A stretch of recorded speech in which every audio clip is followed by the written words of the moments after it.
त्यानंतर टॉप 9 मध्ये बघूयात मोठ्या बातम्या। अपघातग्रस्त विमानाच्या ब्लॅक बॉक्सच्या आधारे तपास सुरू आहे। अपघाताचा चौकशी अहवाल येईपर्यंत राजकारण नको, केंद्रीय नागरी उड्डाण राज्यमंत्री मुरलीधर मोहोळ यांचं आवाहन। चौकशी चालू आहे। एआयबीच्या टीमने ब्लॅक बॉक्स हस्तगत केलाय, त्यांना सापडलाय। त्याचा डाटा डाउनलोड होईल, त्याच्यावरती त्याचा विश्लेषण होईल आणि त्याच्यावरनं निश्चितपणे लवकरात लवकर अहवाल येईल। तटकरे आणि पटेलांनी बैठक बोलावून सुनेत्रा पवार यांना उपमुख्यमंत्री केलं, त्यामुळे ते विलन कसे ठरू शकतात? मुश्रीफांचा सवाल, तर दादांच्या निधनानंतर परिस्थितीनुसार निर्णय, हसन मुश्रीफ यांची प्रतिक्रिया।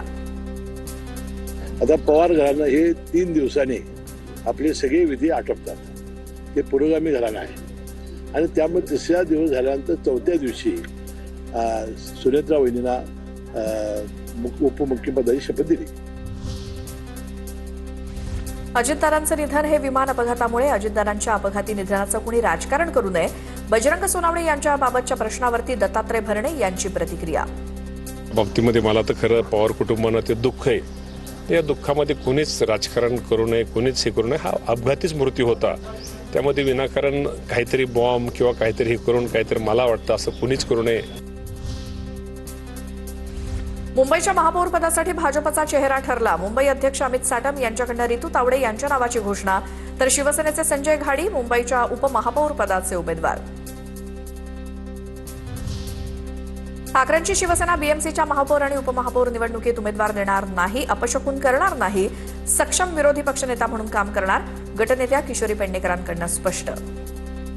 सक्षम विरोधी पक्षनेता म्हणून म्हणजे गट म्हणून सक्षम विरोधी, ते आम्ही जसं सत्तेत असतानाही अनेकदा आम्हाला विरोधी पक्षांच्या पण भूमिका बजावाव्या लागलेल्या आहेत, तर आता तर आम्ही त्याच भूमिकेत आहोत। मुंबई पालिकेत 16 फेब्रुवारीला विरोधी पक्षनेता नेमणार, 20 फेब्रुवारीला स्थायी समिती अध्यक्ष, तर सुधार आणि बेस्ट समितीची निवड 23 तारखेला होणार, 25 तारखेला इतर समित्यांची अध्यक्ष निवड होणार। पालिकेचा अर्थसंकल्प यंदा मार्चमध्ये होण्याची शक्यता। मुंबई महापालिकेच्या सुधार आणि बेस्ट समितीची निवड 23 तारखेला होणार, पालिकेचा अर्थसंकल्प यंदा मार्चमध्ये सादर होण्याची शक्यता।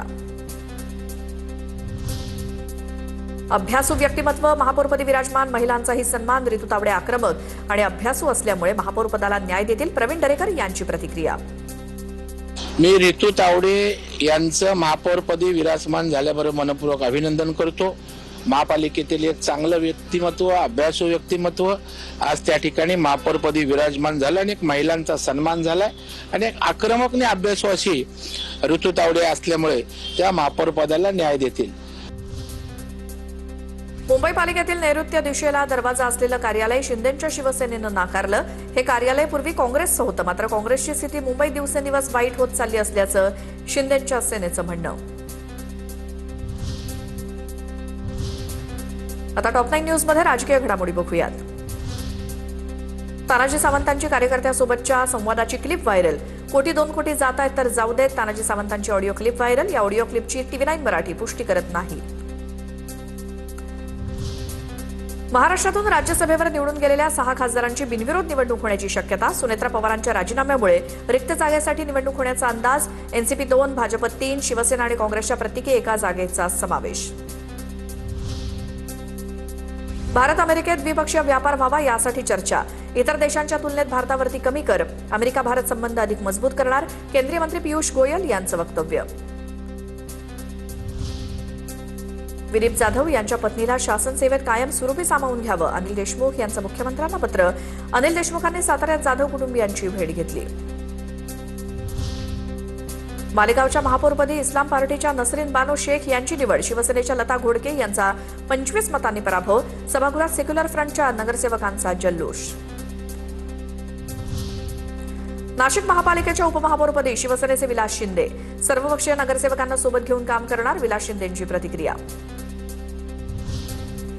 मालेगावात महापालिकेची लिफ्ट ही थेट 5व्या मजल्यावरनं कोसळली, तळमजल्याचं गेट तोडून पदाधिकारी आणि पत्रकारांना बाहेर काढण्यात आलं, महापौरपदाची निवडणूक संपल्यानंतर मोठी दुर्घटना।